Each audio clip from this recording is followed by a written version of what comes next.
pessoal, eu sou a Ana Carolina e vamos estudar hoje a lição 1 do terceiro trimestre da Escola Sabatina Jovem. Os instrumentos do discipulado. Cada geração tem dado ênfase a diferentes aspectos do cristianismo. Em algumas épocas, a doutrina foi mais destacada, em outras, a espiritualidade prática.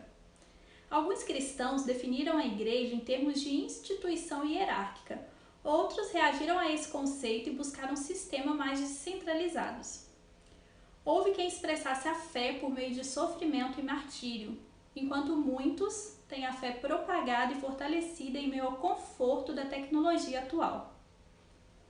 Em alguns períodos, os cristãos buscaram atuar como as mãos de Cristo, servindo aos pobres e necessitados.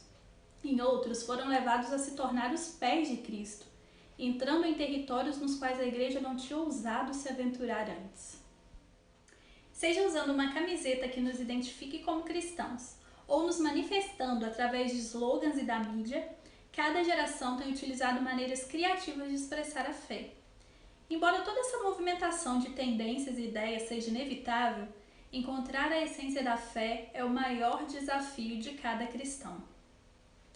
Independentemente das tendências de cada época, seja enfatizando a lealdade institucional ou a espiritualidade individual, todo cristão precisa seguir Jesus pessoalmente, tornar-se seu discípulo e descobrir o que o discipulado significa em sua vida. Essa interação é fundamental entre Cristo e o cristão, entre os cristãos como membro do corpo de Cristo e dentro da igreja como instituição. A ordem para fazer discípulos, transmitida ao longo de quase 2000 anos, tem mantido vivo o comissionamento de Cristo e possibilitando que o Evangelho seja levado de uma geração a outra.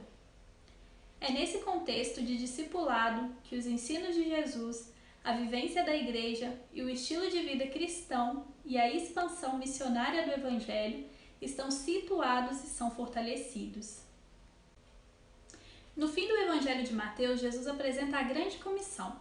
No capítulo 28, de 18 a 20, diz assim: Jesus, aproximando-se, falou-lhes dizendo: Toda a autoridade me foi dada no céu e na terra. Ide, portanto, fazei discípulos de todas as nações, batizando-os em nome do Pai, do Filho e do Espírito Santo, ensinando-os a guardar todas as coisas que vos tenho ordenado. E eis que estou convosco todos os dias até a consumação do século. Jesus, nessa passagem, reivindicou sua autoridade no céu e na terra. O poder é prometido e a promessa é poderosa.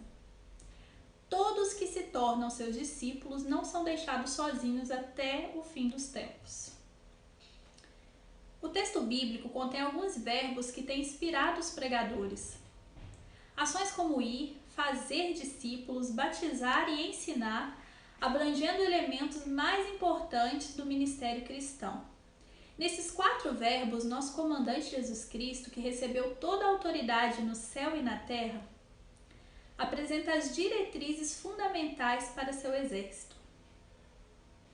À primeira vista, ir, fazer discípulos, batizar e ensinar são 4 ações distintas, mas na verdade apenas um desses é o verbo principal da grande comissão e apresenta uma ordem direta.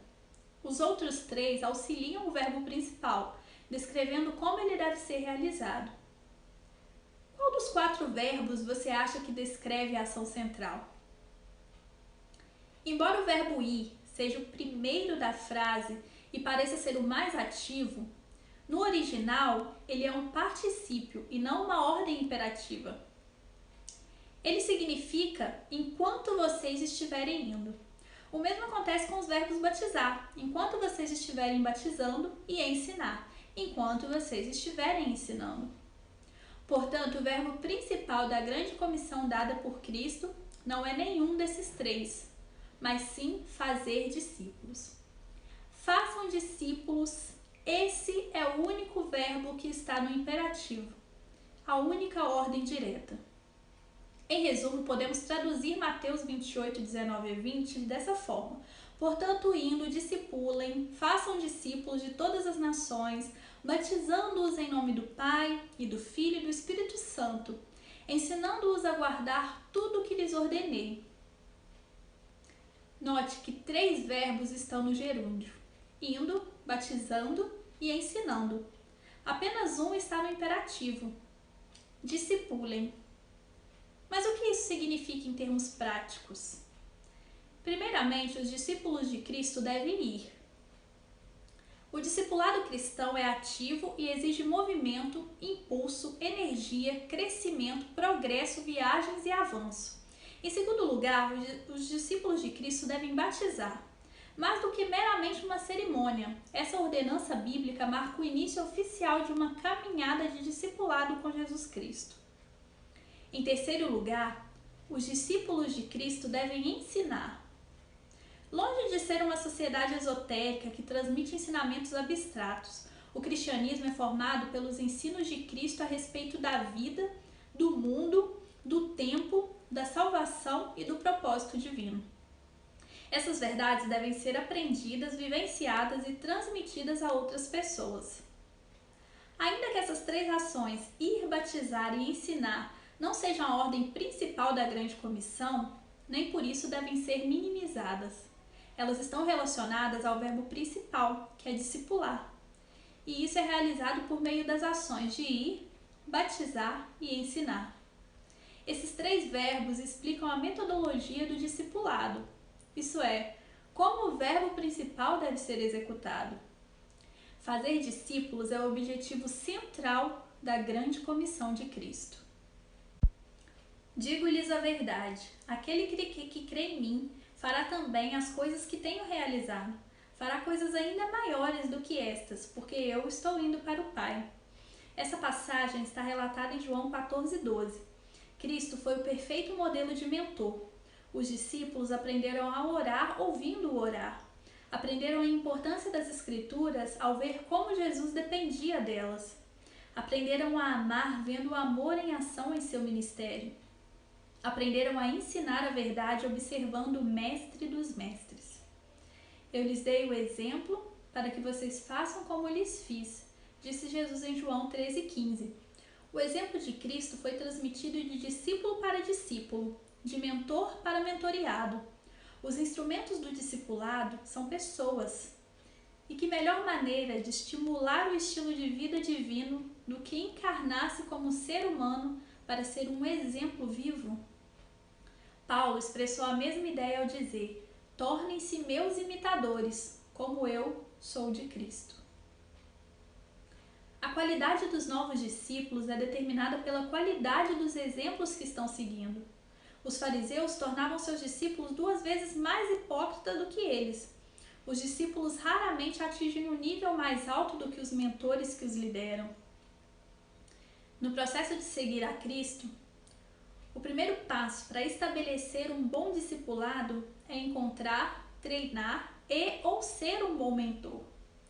Essa dinâmica é encontrada em 2 Timóteo 2:2, em que Paulo disse: "E as palavras que me ouviu dizer na presença de muitas testemunhas, confie-as a homens fiéis que sejam também capazes de ensinar outros." Você percebe a sequência? Começou por Paulo, que discipulou Timóteo, o qual discipulou homens fiéis, que por sua vez discipularam outros. Se apoiada e treinada, uma pessoa ganha para a verdade, será um instrumento para conquistar outras, e haverá um resultado sempre crescente em bênçãos e salvação. Jesus via em cada pessoa alguém que deveria receber o chamado para o seu reino. Ele se aproximava do coração das pessoas, misturando-se com elas como alguém que desejava seu bem-estar.